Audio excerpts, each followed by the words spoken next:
umuntu yari umusaza afite indogobe ayikunda cyane, hanyuma abantu baramubwira se iyo ndogobe yawe wayifata ukayijyana kuyikoresha amafaranga abantu bakayigendaho ukanezeza. Arababwira ngo uretse kuba mfite ifarasi yanjye ariko ifarashi ni inshuti yanjye cyane, ntabwo rero ibyo bintu byose kuri hariya nzajya nyerera. Bati wa mugabo we uri injiji. Hashize iminsi ya farashi ye iza kuzimira, imaze kuzimira abantu baramubwira ati twakubwiraga ngiri hano none si umuhogo iki ifarasi ko nta mafaranga yaguhaye n'uwo munezero wo kubireba ukaba utakibona imana iki. Arababwira ngo kuri farasi yanjye igiye ntawagira gutera ntabandi. Haciye iminsi igiye gutahuka ikavugana n'izindi eshanu z'ishyamba, ba bantu barabwira barasubira bati koko wa mugabo yari umunyabwenge, none dore za zindi eshanu zije agiye kujya zikoresha yandi matwi bamubwiraga ngo n'amafaranga. Haciye iminsi za farasi kuko zari z'ishyamba zisigarira umwana w'ikinege yari afite zimuvuna akaguru. Baravuga bati si ibyo twavugaga ni injiji kuko atazirukanye kera. Arababwira ati rero mwabantu nta wamenya impamvu zamuriye umwana. Haciye iminsi igihugu cyari mu ntambara kiravuga kiti ahantu hose hari umwana w'umusore azajya ku rugamba. Bageze ku wa musaza basanga ifarashi yaramuvunye aba usigara wenyine. Aravuga ngo nta wamenya. Buriya rero nawe ahantu hose uri habyaza umusaruro. Haleluya, haleluya. Niba urimo uraririmbira Imana ririmba cyane kubera ko ntawagira gutera. Niba uri muriga igana umwete kuko ntawagira gutera. Niba ugiye guhinga hingana umwete kuko ntawagira gutera. Bigendera ku ijambo rivuga ngo ntawamenya. Akanya kose ubonye ukabyaza umusaruro ukorera ku ijambo rivuga ngo ntawagira gutera. Ntawamenya rero nawe kuba wari umutambyi Imana. Haleluya.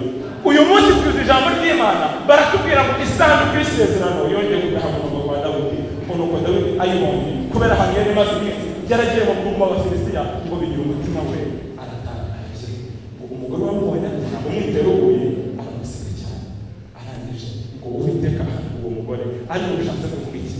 Dawidi akari yarabonye yagize ate yakabyaza umusaruro. Ijambo ry'Imana ryarambwiye ngo nibutse iminsi yagereye gute ndakora. Haleluya, haleluya. Umwanya wose rero tubonye tuba kubyaza umusaruro kuko ntawagira gute. Imana ihumugisha. Uyu munsi rero ijambo riri ku mutima wanjye, umwuka yakomeje kumata munze kuganira namwe. Tugiye ku ijambo rifite intego. Ibindi byose bibuvuge ushobora kutaza kubizirikana, ariko wakaba ugenda hari akantu witwaje ngo wandikeho nibura byaza kurengera ikindi gihe kuko ntawane. Teme y'ijambo rero tugiye kwigana iravuga ngo mu minsi y'ubuto bwawe kora ibyiza ugifite uburyo. Iri ni ijambo ryoroshye cyane. Mu minsi y'ubuto bwawe kora ibyiza ugize gute?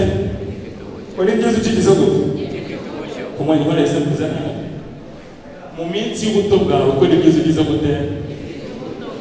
Reka dusome ijambo ry'Imana mu gitabo cy'Umubwiriza, igitabo cyanditswe na Salomo. Turasoma mu bice 11, turasoma ku murongo wa mbere. Ntabwo ndibuze kubatindira, icyo nshaka no kugira ngo twumve icyo Uwiteka arimo dushakaho mu gihe gisa nk'iki ngiki kugira ngo natwe urubyiruko tumukorere. Reka dusome ijambo ry'Imana. Ni mu Mubwiriza ibice 11, turasoma duhereye ku murongo wa mbere. Hari titire y'amagambo ivuga ngo kora ibyiza ugifite uburyo. Nyanyagiza imbuto yawe ku mazi kuko igihe nigisohora uzayibona hashize iminsi myinshi. Ubibanye 7 ndetse n'8 kuko utazi ibyago bizatera ku isi ibyo ari byo. Iyo ibicu byuzuwemo n'imvura bisengereza ku isi, kandi igiti iyo kiguye cyerekeye ikusi cyangwa ikasikasi, aho kiguye niho kiguma. Uhora yitegereza umuyaga ntabiba, kandi uhora areba ibicu ntasarura uko utazi inzira y'umuyaga. Haleluya, haleluya. Uko utazi inzira y'umuyaga iyo ariyo, cyangwa uko amagufa akurira mu nda y'utwite, niko utazi iby'Imana ikora byose.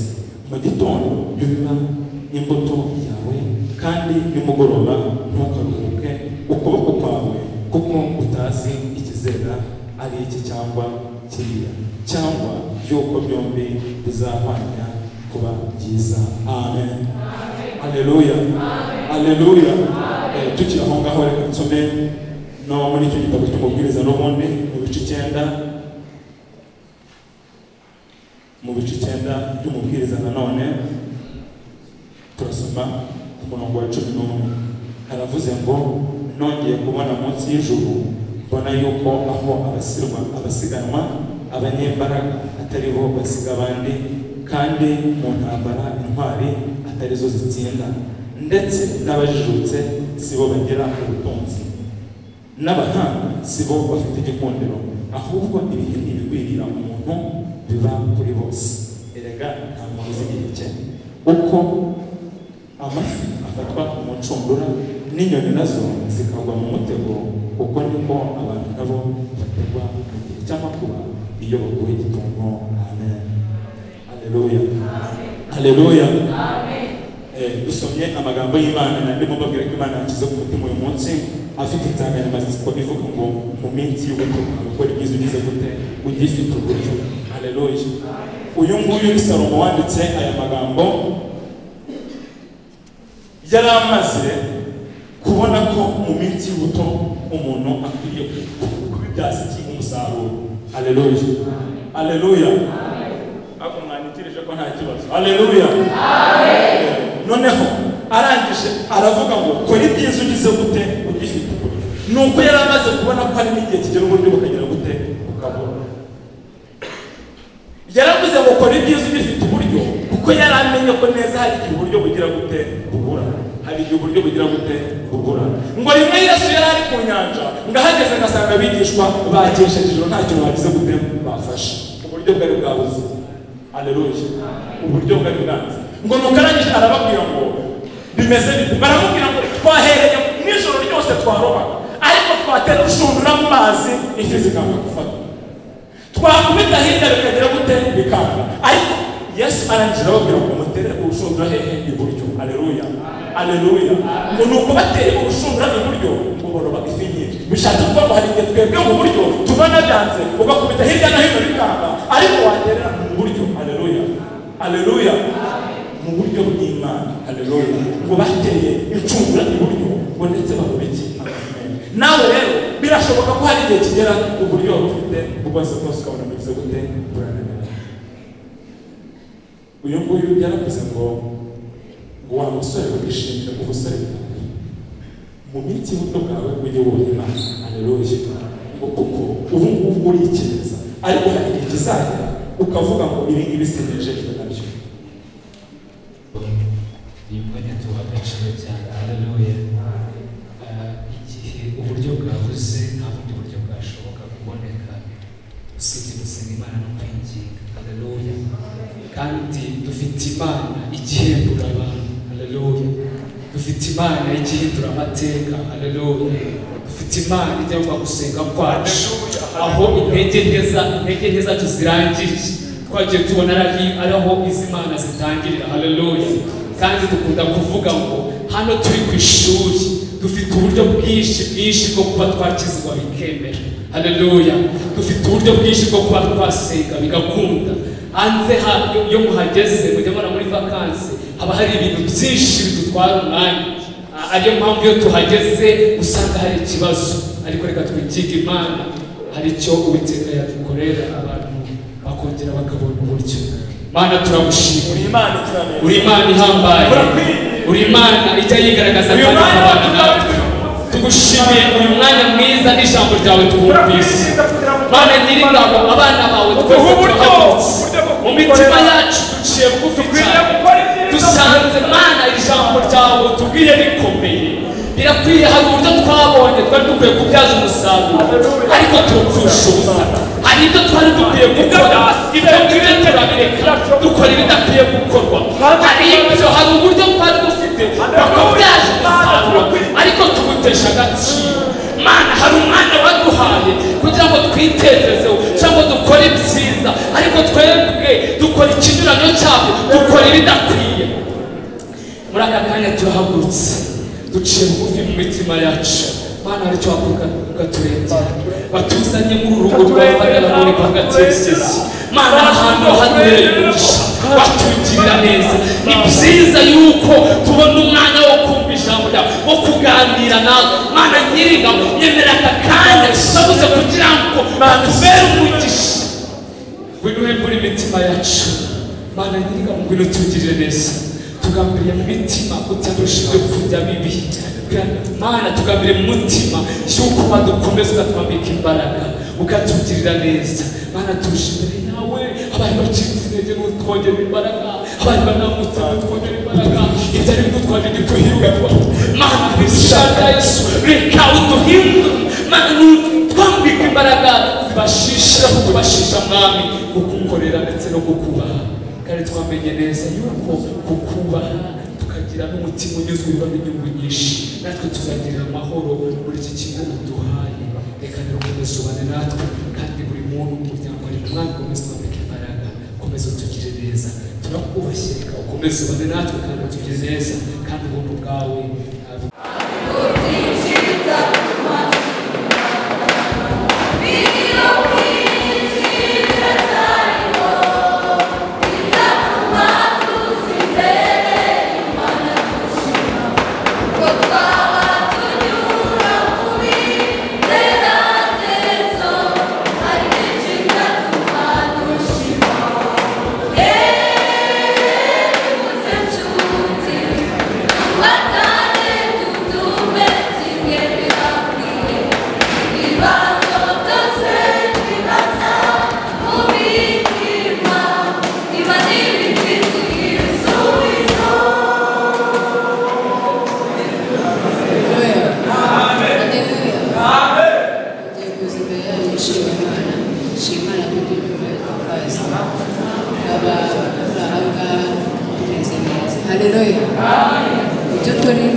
Imana ko yangejeje ahangaha amahoro kandi ikindinze hari ibintu umuntu ahura nabyo byinshi bigatuma umuntu yiheba cyangwa agira ukundi kuntu umuntu amaranye ariko turashima Imana ko Imana igenda ibikura haleluya Imana igenda ikuraho ibyananiranye haleluya impamvu duhagaze ahangaha dushima Imana rero hari ibyifuzo byinshi nayihaye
Ugasigara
cyangwa za jomba kuva ku mwobo w'ingiri y'igihe cy'ubutwari. Ni imvugo zishushanya kuko ubwo ubundi ntabese ubundi uretse kurya ihene ikiri intare. Niko Isirayeli yifuza ko bifite ikindi bisobanuro.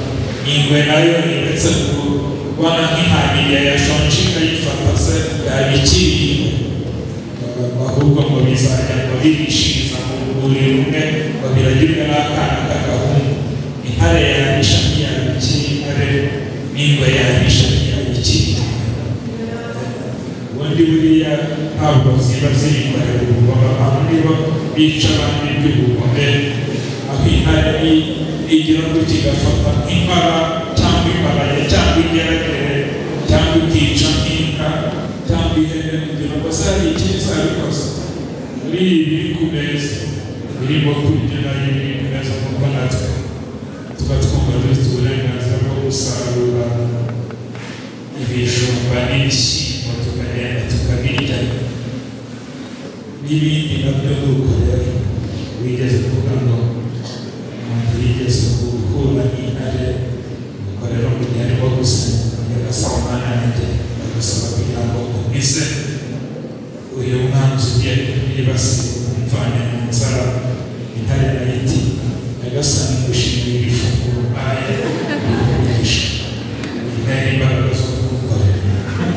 Ko iyo iriye kurya umuntu ntabwo nzi niba zo zisenga, ariko ibiryo byayo niko bimeze, ntabwo irimo gukora amakosa.